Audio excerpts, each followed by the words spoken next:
Pebrero 8, 2023, sa adlaw nga Miyerkules, ikalima nga semana, sulod sa tuig.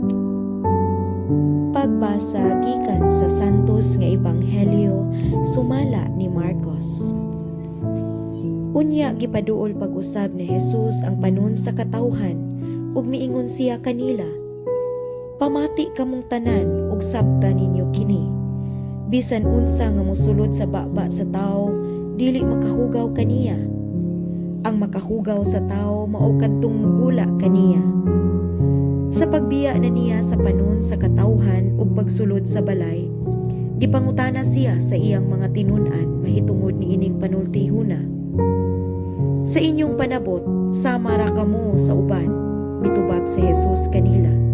"Wala pa di ay kamo makasabot?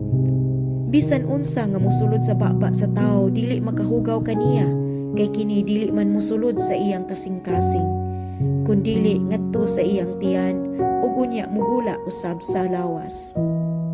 Sa pagsulti ni Jesus niini, iyang gipahayag nga mahimong kan-on ang tanang pagkaon.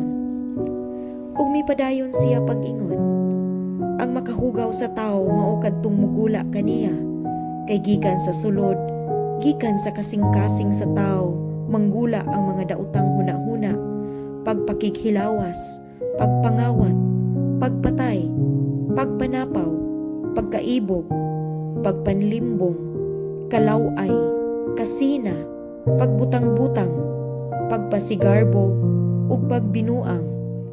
Kining tanan nagikan sulod sa tawo ug maoy makahugaw kaniya." Ang Ebanghelyo sa Ginoo.